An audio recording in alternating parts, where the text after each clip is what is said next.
மக்களை வணக்கம். நான் உங்கள் கோடங்கி. திருவிக நகரனுடைய எம்எல்ஏவாக இருக்கிற பல்லவி, தாவேக்காவை சேர்ந்த பல்லவி.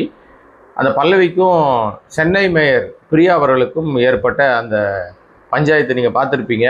ஒரு பள்ளி துவக்க விழாவில் யார் மெழுகுவத்தி ஏற்றுறது, அந்த குத்து விளக்கு ஏற்றுறதுல என்ன பிரச்சனை அப்படின்னு சொல்லி ஊடகங்கள்லாம் பரபரப்பாக அந்த லைவ்லாம் காமிச்சிருந்தாங்க.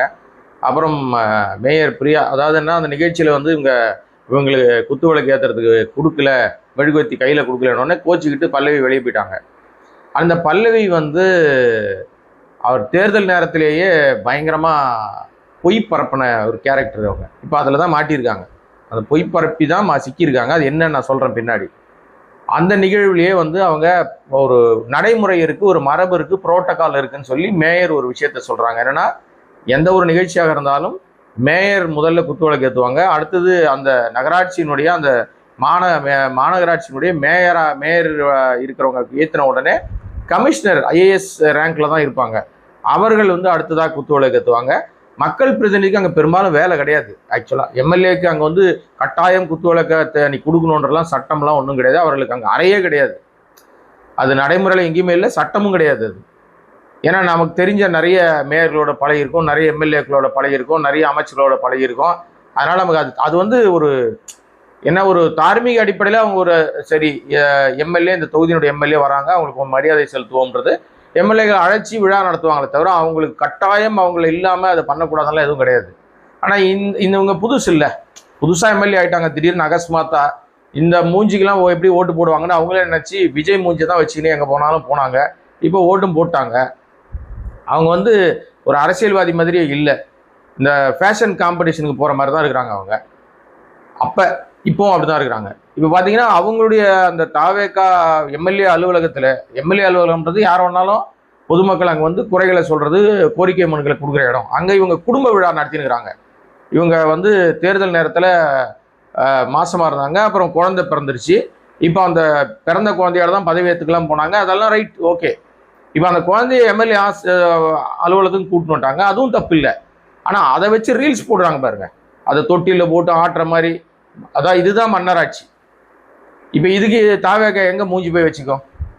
இதுவே ஒரு திமுகவோ அல்லது மற்ற கட்சியினரோ செஞ்சுருந்தா அப்படியே விர்ச்சுவல் வாரியர்ஸ் அப்படியே வாயை பொழந்துன்னு வந்திருப்பானுங்க. இப்போ இந்த அம்மா, அந்த பல்லவி என்கிற இந்த பெண்மணி செய்கிற இந்த மாதிரி ரீல்ஸ் மேட்டருக்கெல்லாம் யார் பதில் சொல்கிறது? சரி, அது கூட ஏதோ ஒரு பப்ளிசிட்டிக்காக என்னமோ பண்ணிக்கிட்டு தெரியுதுன்னு வச்சுங்களேன். இதில் புருஷனுக்கும் சேர்த்து சால்வா போடுறாங்க.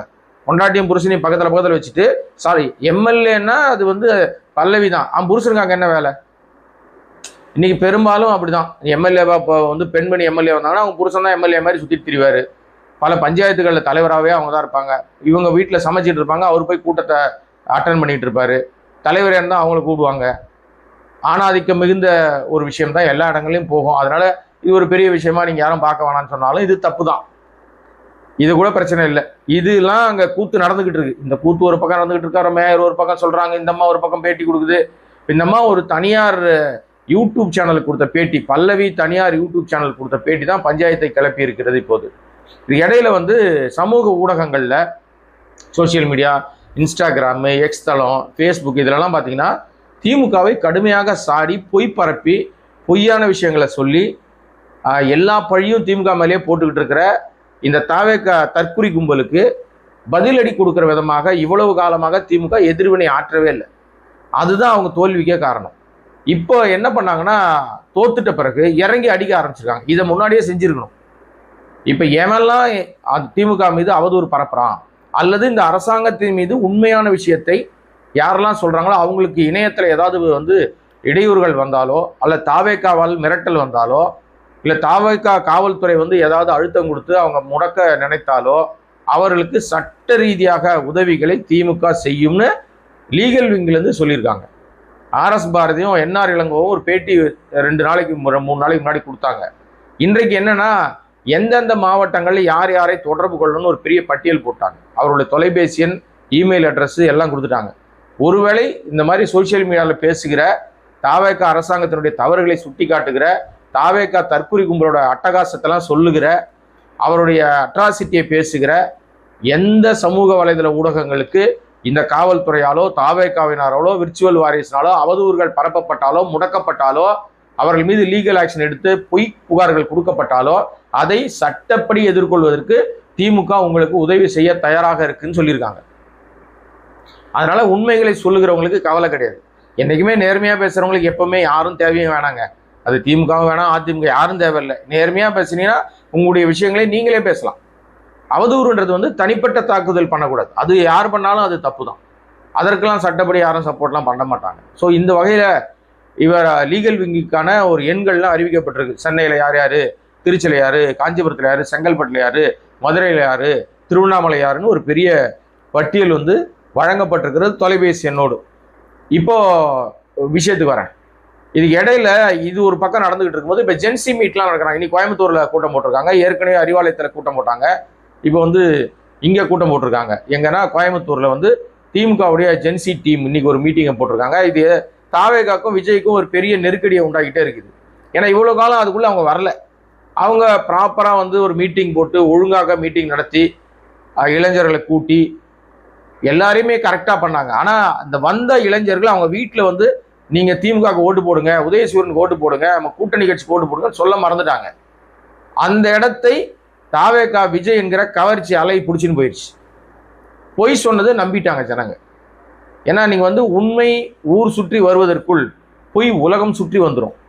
இந்த பொய் தான் பூரா பரவிடுச்சு. 2500 ரூபா கிடைக்கும், 6 சிலிண்டர் கிடைக்கும், பஸ்ஸு எங்கே போனாலும் ஏரியா தமிழ்நாடு முழுக்க ஃப்ரீயாக போகலாம், விவசாயிகள் மொத்த கடனும் தள்ளுபடி ஆகிடும், பிள்ளைங்களுக்கு இவ்வளோ கிடைக்கும், பெண்களுக்கு இவ்வளோ கிடைக்கும் அப்படின்னு பொய்யா பரப்பி, அது போதா குறைக்கு நான் வாயில் நல்லா வரும். நம்ம ஆள் யார், நம்ம சோசப் விஜய் இருக்கார்ல, அந்த சோசப் விஜய் வந்து முதலமைச்சர் வாயில் நல்லா வரும்னார்ல, அப்போ நல்லாவே வந்துச்சு. வாயில் பூரா பொய், ஒன்று கூட உண்மை கிடையாது. அந்த பூரா பொய்யும் தேர்தலுக்கு முன்பாக அள்ளி தெளிச்சுட்டு இப்போ தலையில் துண்டு போட்டுக்கிட்டு உட்காந்துட்டு இருக்காரு வெளியே தெரியாமல்.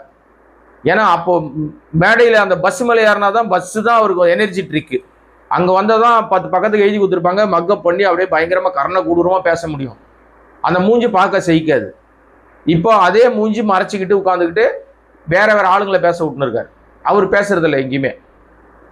உலகத்திலே வந்து 436 திட்டங்களை 1 மணி நேரத்தில் திட்டம் போட்டு அடிச்சு நவுத்தி வெளியில வந்து காட்டாம பிரமாதமா அமைச்சரவை கூட்டம் நடத்தின ஒரே தகுதி வாய்ந்த முதலமைச்சர் யாருன்னா அது நம்ம சோசப் விஜய் தான். இந்த சோசப் விஜய் என்ன பண்றாரு அப்படின்னா, இந்த கூட்டம் போட்டு பேசுறதை விட எதுக்கு சும்மா தேவையில்லாம கூட்டம் போடுறது, எல்லாரும் கேட்கறதுனால ஒரு கூட்டம் போட்டாச்சு, இனிமே கிடையாது அப்படின்னு, இனிமே அமைச்சரவை கூட்டம் நடக்காது. இது நேராக 18ஆம் தேதி தான் பஞ்சாயத்துக்கு வரும். எப்போனா அது அசம்பிளி செஷன் ஸ்டார்ட் ஆகுது, அப்போ நிறைய கண்டென்ட் கிடைக்கும். இப்போது பல்லவி இருக்காங்கல்ல, திருவிக்கா நகர் எம்எல்ஏ பல்லவி, அவங்க வந்து ஒரு தனியார் சேனலுக்கு ஒரு பேட்டி ஒன்று கொடுத்தாங்க. அதில் என்ன கொடுத்தாங்கன்னா, சென்னை முழுக்க மின் தட்டுப்பாடு, தமிழ்நாடு முழுக்க மின் தட்டுப்பாடு, ஈசிஆரில் மின் தட்டுப்பாடு, முதலமைச்சர் வீடு இருக்கிற பனையூரில் மின் தட்டுப்பாடு, எல்லா பக்கம் கரண்ட் கட்டு, மக்கள் எல்லாம் வந்து ஈசிஆர் ரோட்லலாம் மக்கள்லாம் வந்து ரோட்டில் உட்கார ஆரம்பிச்சாங்க.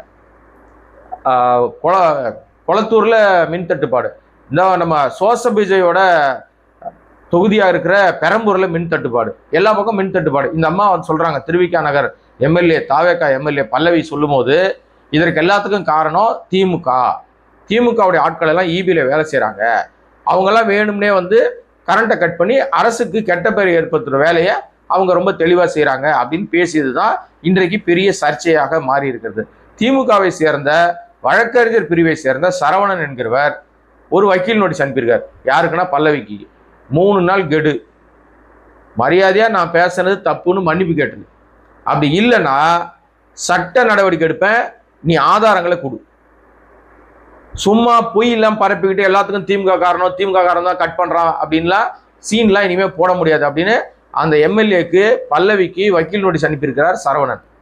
இந்த நடவடிக்கை வந்து உண்மையிலே இது போன்ற நடவடிக்கையை முன்னாடியே அவங்க எடுத்திருக்கணும். திமுக ரொம்ப லேட்டு. ஏற்கனவே கரூரில் திமுக மீது பழி போட்டு எல்லாரும், அப்போ ஆட்சி வேற அவங்க கையில் இருந்தது, 2 செவுட்டில் அற விட்டுருந்தாங்கன்னா இன்னைக்கு வந்து இந்த ஆட்சியே வந்திருக்காது. அன்றைக்கு செய்ய தவறிய அந்த ரொம்ப நேர்மையாக இருந்தார் முதலமைச்சராக இருந்த முத்துவேல் கருணாநிதி ஸ்டாலின், ரொம்ப நேர்மையாக எந்த தலைவனும் தொண்டன் சாவதை விரும்ப மாட்டார்னு சொன்னார்.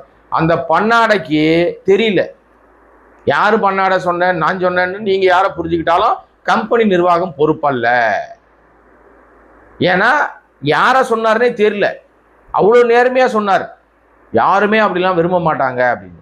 அப்ப என்ன நடக்குதுன்னா, இப்ப அப்படி அவதூறுகளை பரப்பி பரப்பி பரப்பி அந்த அவதூறுகள் எல்லாம் மக்கள் மன்றத்துல உண்மைன்னு போய் பதியுது. அதான் உண்மை போய் சேர்றதுக்குள்ள போய் உலக சுத்தி வந்துருது இல்ல. இருக்குமோ, அதனாலதான் நடவடிக்கை எடுக்கலையோ, இருக்குமோ, அப்படி இருக்குமோ, இப்படி இருக்குமோ. என்னன்னா, ஒரு பெண்மணி செத்து போயிட்டாங்க, ஒரு பையன் கோமா ஸ்டேஜுக்கு போயிட்டான், 2 பேருக்கு பாதிப்பு ஏற்பட்ட உடனே தெலுங்கானால ஒரு மிகப்பெரிய, அதாவது விஜயை விட ஒரு பெரிய நடிகருங்க அல்லு அர்ஜுன், அவரே தூக்கின்னு போய் போலீஸ் ஸ்டேஷன்ல உட்கார வச்சாங்க, எஃப்ஐஆர் போட்டாங்க, வழக்கு நடந்துகிட்டு இருக்கு. என்ன விஜய் என்ன கடவுளா அப்பாட்டக்கரா? அன்றைக்கு திமுக அரசாங்கம் ஆட்சியில் இருக்கும்போது புடிச்சு உட்கார வச்சிருக்கணும், வழக்கு போட்டிருக்கணும், எஃப்ஐஆர் போட்டிருக்கணும், கொலைக்கேசில சிக்க வச்சிருக்கணும். செய்ய தவறி விட்டது. ரொம்ப நேர்மையா நீங்க ஆட்சி நடத்தினீங்க, அதை மக்கள் என்ன பண்ணாங்க? நேர்மையாளர்கள் மதிக்கிறதே இல்லையா? இன்னைக்கு நேர்மைக்கு மதிப்பு இல்லைங்க. பொய் பேசுறவன், திருட்டுத்தனம் பண்றவன், மொல்ல மாதிரித்தனம் பண்றவன், பொண்டாட்டியை விட்டுட்டு இன்னொரு வீட்டுக்கு போறவன், நான் யாரையும் குறிப்பிட்டு சொல்லப்பா, நீங்க உடனே சண்டைக்கு வந்துடாதீங்க. பெரும்பாலும் அந்த மாதிரி திருட்டுத்தனம் பண்றான் பாருங்க. பொண்டாட்டி டைவர்ஸுக்கு போயிட்டா கூட இன்னொரு நடிகை பின்னாடி சுத்திட்டு இருக்கிறவன், வேற பொம்பளை வீட்டுக்கு போறவன், இவனை தான் மக்கள், நாட்டு மக்கள் நல்லவனாக ப்ரமோட் பண்றாங்க. பொய் பேசுறாங்க, பொய்யா பரப்புறாங்க. அது எல்லார் மத்தியிலும் போய் உடனடியாக ரீச் ஆயிடுது. அந்த அடிப்படையில இன்னைக்கு எடுக்கிற சரவணன், இன்னைக்கு திமுக வழக்கறிஞர் அணியை சேர்ந்த சரவணன் எடுக்கிற இந்த நடவடிக்கையை இவங்க முன்னாடியே எடுத்திருந்தால் தாவேக ஆட்சிக்கே வந்திருக்காது. அவங்களுக்கே நம்பிக்கை இல்லை நம்ம ஆட்சிக்கு வருவோம்னு. ஆனா இவர்கள் செய்த செயல், ஆக்சுவலி இந்த ஆட்சி வந்ததுக்கு மிக முக்கியமான காரணம், 100% காரணம் யார் தெரியுமா? என் தம்பி ஜெகதீஷ், இந்த ரூட் மாஃபியான்னு ஒரு தரகம் பாருங்க, இவன் தான் இதுக்கு எல்லாத்துக்கும் காரணம். இவனுடைய பொய் பரப்புவதற்கு கோடி கோடியாக கொட்டி கொடுத்தது தான். ஒரு ட்வீட் போட்டா 25 ரூபாய் காசு, ஒரு இன்ஸ்டா ரீல் போட்டீங்கன்னா இவ்வளவு ரூபாய் காசு அப்படின்னு கோடி கோடியாக தமிழ்நாடு முழுக்க பொய்யை பரப்பி, இது இல்லாம உலக நாடுகளில் பல நாடுகள் இருக்கிற விஜய் ரசிகர்களை வச்சுக்கிட்டு பொய்யை பரப்பி பரப்பி பரப்பி எல்லா இடங்களிலும் உண்மை போவதற்கு முன்பாக பொய் பரப்பிட்டானுங்க. அந்த பொய் மாய அந்த கவர்ச்சி அலையில சிக்கி பெண்கள்லாம் ஏமாந்து போய், ஆண்களில் பெரும்பாலும் ஏமாந்து போய், இளைஞர்கள் ஏமாந்து போய் இன்றைக்கு சட்டம் ஒழுங்கு சந்தி சிரிக்குது. இன்னைக்கு பாருங்க, இன்னைக்கு ஒரு விஷயம் கேள்விப்பட்டேன். தாவேக்காவை சேர்ந்த ஒரு இளைஞன், அவனை வெட்டி கொண்டு இருக்காங்க. சட்டம் ஒழுங்கு அந்த லட்சணத்தில் தான் இருக்கு. தினம் காலையில் ஏஞ்சிங்கன்னா ராத்திரி படுக்கிறதுக்கு முன்னாடி வரைக்கும் செய்திகளை நீங்க கவனிச்சு பார்த்தீங்கன்னா, குறைந்தபட்சம் எத்தனை கொலைகள், குறைந்தபட்சம் எத்தனை பாலியல் துன்புறுத்தல்கள், பாலியல் சீண்டல்கள், பாலியல் பலாத்கார கொலைகள், திருட்டுக்கள், வழிப்பறிகள், முன்விரோத பகை கொலைகள் அப்படின்னு ஏராளமான சட்டம் ஒழுங்கு பிரச்சனையை தினம் தினம் நம்ம பார்த்துட்டே இருக்கோம். ஒரு மாதம் முடிய போகுது, ஆல்மோஸ்ட் 10ஆம் தேதி பதவி ஏற்றுக்கிட்டாங்க. இன்னைக்கு தேதி பார்த்துங்க, இன்னும் 2 நாள்ல ஒரு மாசம் முடிய போகுது. 30 நாள், ஒரு மாத கால ஆட்சியினுடைய லட்சணம் என்னன்னு நம்ம தனியா பேசலாம். ஆனா தினம் தினம் இந்த பஞ்சாயத்து போயிட்டு இருக்குது, தீர்வே கிடைக்கல. இப்ப அவர் சட்டப்படி சொல்லிட்டாரு, நீங்க கண்டிப்பாக 3 நாளுக்குள்ள கெடு வச்சிருக்காரு. 3 நாளுக்குள்ள மன்னிப்பு கேட்டாகணும், இல்ல ஆதாரத்தை கொடுக்கணும். சட்டப்படி எடுக்கிற நடவடிக்கைக்கு பதில் சொல்லி ஆகணும். ஒருவேளை அப்படி சட்டப்படி அவர் நடவடிக்கை எடுத்தால் ஆதாரங்கள் கொடுப்பதற்கு வாய்ப்பு இல்லை. ஏன்னா முதல்வர் தொகுதியிலேயே கண்டுபிடிச்சிட்டாங்களாம், திமுக காரன் தான் கரண்ட்டை கட் பண்ணான்னு. அப்ப கண்டுபிடிச்சிட்டாங்கல்ல, உங்க ஆட்சி தானே, உங்க துறை அமைச்சர் தானே நிர்மல்குமார், வாயை திறந்தா பூரா பொய்யா பேசுற அமைச்சர் தானே, அவர்கிட்ட சொல்லி அந்த ஆள் மேல சஸ்பெண்ட் நடவடிக்கை எடுங்க, இல்ல வேலையை விட்டு தூக்குங்க. யார் திமுக காரங்க செஞ்சாங்களோ செய்யுங்க. அது என்ன போற போக்கில் யூடியூப்ல மட்டும் போய் பேசுறது? உண்மை கிடையாது உங்களுக்கு. பல்லவி மாட்டியிருக்காங்க. சட்டப்படி நடவடிக்கை எடுத்தால், அவதூறு பரப்பியது உண்மை என்று நிரூபிக்கப்பட்டால் அவர்கள் எம்எல்ஏ பதவிக்கு ஆபத்து வரும். ஏன்னா அவதூறு பரப்புனா சட்டப்படி நடவடிக்கை எடுத்து அவங்க சிக்கிட்டாங்க ஆமா அப்படின்ட்டாங்கன்னா நீதிமன்றம் அவர்கள் மீது நடவடிக்கை எடுத்தால் அவர்கள் எம்எல்ஏ பதவியை பறிக்கப்படுகிற சூழ்நிலை உருவாகும். தேவையா இது? ஏதோ தெரிஞ்சோ தெரியாமல விஜய் மூஞ்ச வச்சு ஜெயிச்சிட்டீங்க, இனிமே உங்க மூஞ்ச வச்சு ஜெயிக்க முடியுமா? தெரியுமா? முதல்ல உங்களை யாருக்கு தெரியும்? இது மாதிரி தான் நிறைய எம்எல்ஏக்கள், நிறைய பேர் மூஞ்சி முகமே தெரியாதவங்களும் ஜெயிச்சு வச்சிருக்குது. இதுங்க கூத்தெல்லாம் நிறைய இன்னும் இருக்கு, இன்னும் நிறைய வந்துகிட்டே இருக்கு. இப்ப இந்த 3 நாள் கெடு தாவேகா எம்எல்ஏக்கு விடுக்கப்பட்டிருக்கிற மிகப்பெரிய சவால். இந்த எம்எல்ஏக்கு சாதகமாக தான் இந்த வளர்ந்து கட்ட அமைச்சர் வாயை திறந்தா வண்ட வண்டியா போய் சொல்லிட்டு இருக்கிற ஆதவ அர்ஜுனா களத்துல இறங்கி, தெரியுமா நான் யார் தெரியுமா, பல்லவிக்கு ஒரு விஷயம்னா நான் களத்துல இறங்கி போராடுவேன் அப்படின்னு மேயரை கண்ணாப்பண்ணான்னு பேசினாள். அந்த அம்மா திருப்பி செருப்படுத்த அடிக்கிற மாதிரி பேசிச்சுன்னு வச்சுங்களேன். ஸோ சட்ட சிக்கலில் சிக்கி இருக்கிறார் திருவிக்கா தொகுதியினுடைய தாவேகா எம்எல்ஏ பல்லவி. இவங்க பேசுறது பூரா பொய் அப்படின்னு உண்மை கண்டிப்பாக மக்களுக்கு தெரிய வேண்டும். தெரிய வைக்க வேண்டியது திமுகவுடைய வேலை. சட்டப்படி நடவடிக்கை எடுக்கணும். இது இல்லாம இந்த மாதிரி எவன் பொய் சொல்றானோ, யார் யாரெல்லாம் பொய் சொல்றாங்களோ, அவங்க அமைச்சரா இருக்கலாம், அவங்க எம்எல்ஏவா இருக்கலாம், மந்திரியா இருக்கலாம், எந்திரியா இருக்கலாம், எவனா இருந்தாலும் சரி, எல்லார் மேலும் திமுக கடுமையான நடவடிக்கை எடுத்தா ஆட்டோமேட்டிக்காக இந்த பொய் பேசுறவங்களாம் அடங்குவான்.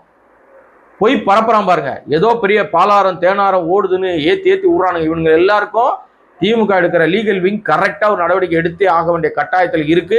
இன்றைக்கு செயல்படுகிற வேகத்தை தொடர்ந்து பணியாற்றினால் மட்டும்தான் மக்கள்கிட்ட ஒரு மாற்றத்தை மீண்டும் எடுத்து ஒரு ப்ராப்பரான அரசாங்கம் உட்கார்றதுக்கு வாய்ப்பாக இருக்கும்.